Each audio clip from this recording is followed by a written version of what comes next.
Akkam jirtan nagaa fayyaa kabajamtoota hordoftoota kiyya baga jiraattan hundaraaraadha.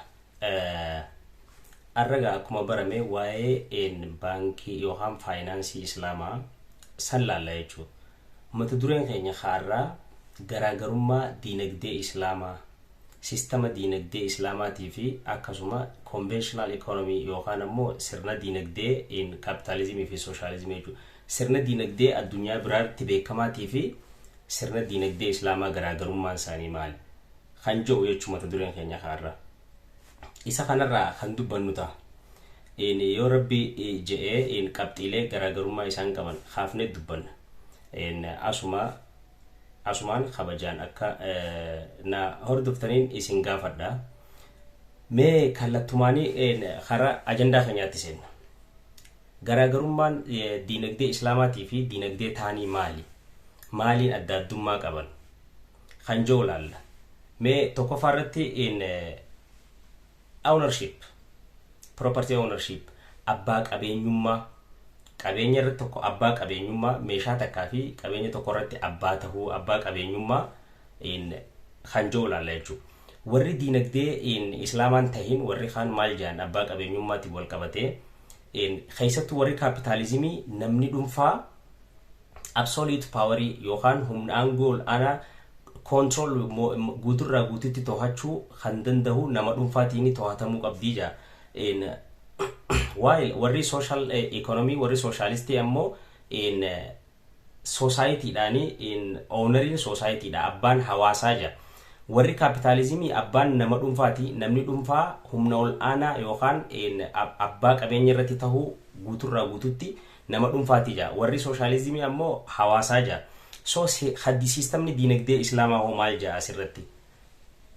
Abbaan qabeenyaa inni dhugaa rabbii, garuu ilmi namaa amaanaadha. So ilma namaatti qabeenyi ilma namaatiif qabeenyi amaanaadha. Abbaan ammoo rabbii jaa. Garaagarummaa takkaffaa. Lammaffaan ammoo fedhiidhaa fi qabeenya. Okay, warri capital economy, warri economy haan hordofan, warri economy islaamaan tahini fedhiin ilma namaa daangaan qabdu jaanii amanan. So fedhiin ilma namaa daangaa dhabuu fi qabeenyi daangeeffamuun hanqina qabeenyaati addunyaa kanarratti uumee yaada jiru lafa kaayan isaan. Sirri diinagdee islaamaa ammoo maal jaa? Fedhiin ilma namaa daangeeffamuu gahaa ta'uu qabdi, daangeeffamuu qabdi, gahaa ta'uu qabdi jaa. Akkamiin daangeeffamuu ta'uu qabdi, gahaa ta'uu qabdi? Rabbiin qabeenya gahaa addunyaa kanarratti ilma namaatti uume. Hanqina qabeenyaa kan fidu ammoo improper yookaan ammoo waan sirnaan qoodamiinsa sirnaan hin tahin qoodamiinsa haq maleessa tahee fi qoodamiinsa qabeenyaa kan haq maleessa tahee tokkoffaa. Lammaffaa qisaasama qabeenyaa kan namni fidu. Sadaffaa humnaa ol wantoota qananii fayyadamuu akkasuma maal humnaa ol wantoota qananii fayyadamuu fi israafa inna Allah la yuhibbul muslimin akkuma jenne san wantoonni akkana kanaatitu hanqina qabeenyaa fide malee rabbiin qabeenya gahaa uumee yaada jooka isaan qaban jechuu. Sadaffaa irratti ammoo accumulation of wealth, qabeenya kuufachuu yookaan qabeenya walitti qabachuudhaan akkam jaan warri economy capitalizimii fi socializimii hordofan jechuu. Ilmi namaa tokko yookaan namni tokko qabeenya hanga fedhe walitti qabachuu danda'a, akka fedhes godhuu danda'a, bakka fedhettis baasuu danda'a. Warri economy islaamaan tahin akkana jaan. Economy islaamaa ammoo qabeenya kuufachuudhaan maal jaan? Namni dhuunfaa tokko qabeenya kuufachuu ni danda'a. Duudhaa kam keessatti karaa kam osoo hin cabsine, osoo karaa shari'aa karaa rabbiin isaa hayyamu san hin cabsine abbaa qabeenyaa ta'uu danda'a, qabeenya kuufachuu danda'a. Garuu akka duudhaa muslimaatti qabeenya kuufate sanii qaamota isaa gadii kan itti haajamaniif qooduu danda'uu qabaa jira. Karaa rabbiin dirqamarra godhe karaa zakaatii fi akkasuma karaa tola ooltummaa karaa sadaqaatiin qabeenya isaa warri gubbaa warra jidduu warra jalaatiif qooduu qabaa jira jechuudha. So qabeenya kuufachuu irrattis garaagarummaan sirni diinagdee islaamaatii fi sirni diinagdee kan qaban kana fakkaata. Market economy dhaan laalla yookaan gabayaa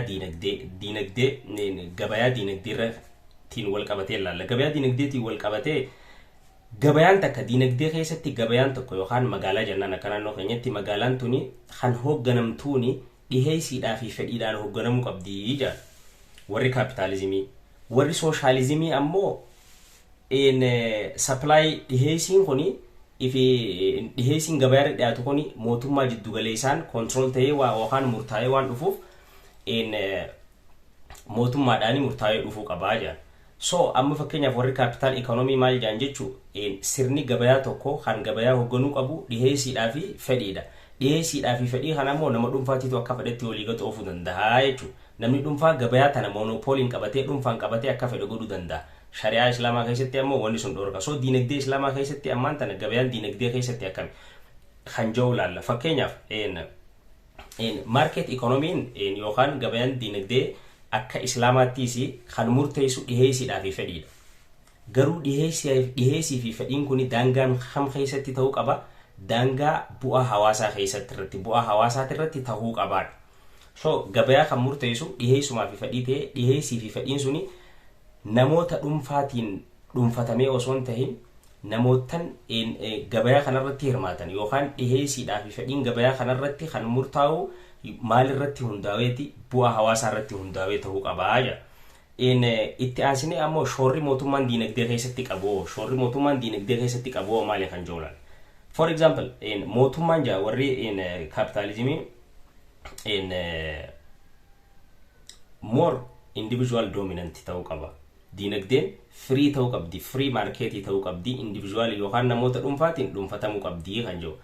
Warri socialismii yookaan ammoo social marketii kun ammoo maal jedhani more kan dominate ta'uu qabuun kan gabayaan dhuunfatamuu qabduuni mootummaanii yaada jiru lafa kaaya. Akka Islaamaatti yoo maali ni beektaa? Shoorri mootummaan diinagdee keessatti qabu jira. Sirni diinagdee Islaamaa shoorri mootummaan diinagdee keessatti qabu duudhaa yookaan naamusa gabayaa san kabachiisuu. Siigaltee naamusa gabayaa san kabachiisuudha wanni mootummaan achi keessatti qabu. Akkasuma fedhiilee gareetii fi namoota dhuunfaa eeguu jechuudha. Haramiin eega qabeenya allocate godhuu fi sirriitti qooduu fi jechuudha. Karaa sirriin qabeenya qooduudhaan fedhii namoota dhuunfaatii fi gareetis eeguu danda'u. Kanaafuu shoorri mootummaan gabayaa keessatti qabu akka seera Islaamaatti duudhaa gabayaa kabachiisuu jechuudha. Naamusa gabayaa kabachiisuu akkana jechuun gabayaa san keessa riba, alkoolii, khanziira, prostitution wantoonni haram ta'anii fi ammallee cheating wantoonni shawwadaa ta'e meeshaan seeraan alaa wantoowwan garaartaan wantoowwan dhiibbaa namarra fiduu danda'an gabayaa san keessatti akkan hin deemne wantoota sirna gabayaa duudhaa gabayaa eeguu heeraa fi seera gabayaa kabachiisuudha malee wanni mootummaan qabu waa hunda ammoo mootummaan control godhuu wani jaamu jiru jechuudha. Jidduu social marketii fi capital marketii jechuudha. Ammallee itti aansinee law of inheritance seera dhaalmayaa laalla. Seerri dhaalmayaa akkam jaa sirni diinagdee kan musliimaa kan ta'in namni tokko qabeenya ifii horate akka fedhetti abbaa fedheef hundaa'uu dabarsuu danda'a jira. Garuu seera shari'aa Islaamaa keessatti seerri dhaalmayaa kan if dandeetu lafa taa'ee jira hadiisaa fi quraana keessattis jechuudha. Seera dhaalmayaa tokko keessatti namni tokko kan isaa hayyamamu nama uumamaan akka inni qabeenya san dhaalchisu haqatti qabuun ala nama tokko kan qabeenya nama tokkoof inni kannuu danda'u takka sadaffaa ol godhuu hin danda'u. Takka sadaffaa ol nama biraatii kannuu hin danda'u. Eenyu madditti nama qabeenya kana dhaaluuf haqa qabu san madditti takka sadaffaa ol nama biraatii kannuu hin danda'u jechuudha. Because qabeenya kana nama itti haqaatiitu jira jechuudha. So seerri shari'aa Islaamaa akkasitti lafa kaaya waan kana. Economic cycle marsaa diinagdee laalla. Marsaan diinagdee ammaan tana sirna diinagdee beekamu kana keessatti marsaan diinagdee yeroo hunda ol ka'iinsaa fi gabbu'iinsa gabayaa mul'ataa ta'e agarsiisa. Garuu baankii maali diinagdee Islaamaa keessatti ol ka'iinsaa fi gabbu'iinsa gabayaa yookaan tasgabbii dhabiinsa gabayaa yeroo takka samii tuutee yeroo takka gaddeebitu kana irrisuu danda'a jaa Islaamic economiin maaligaa seerri diinagdee Islaamaa akkamitti irrisa jechuudha. Moderation jiddugala godhuudhaan maal consumptionii waan fudhannu waan nyaannu jechuudha yookaan waan fayyadama keenya jiddugala godhuu takka akkasiin naa qabda sii galtee avoidance of luxury qananii akka malee dhorkuu irrisuu jechuudha.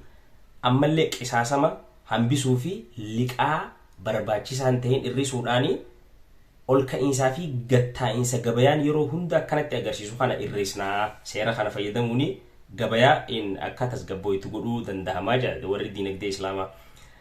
reward for capital khatti'aanu ammas dubdeebii yookaan ammoo galii capital irraa argannu akkana jechuun maallaqa fiduu dandeessa akkana jechuun dhalli hayyamamaadha warra economy haan keessatti akka seera islaamaatti ammoo dhalli tootaalii dhorkaadha jechuudha garuu filannoolee biraatiitu jira kan galii dhalarraa argattu san gara biraatiin argachuu dandeessu filannooleen biraa waan jiruuf fakkeenyaaf makaanizimii yookaan siistama yookaan mala khasaaraa fi tirfii qooddachuu jedhamu hojiirra oolchuudhaan bakka galii dhalarraa argattu san siistama kanaan bakka buusaa jechuudha seerri shari'aa islaamaa khasaaraa fi tirfii qooddachuu kan jiru kan dhumaa social welfare siigaltee bu'aa yookaan nageenya hawaasaa irratti kan hundaa'u jechuudha kapitaalizimii keessatti marketiin freedom namoota dhuunfaatiin qabatamtii akka feetetaatiin so as keessatti walqixxummaan diinagdee fi hawaasummaan jiru jechuudha namoota hanga takkaatu diinagdee control godha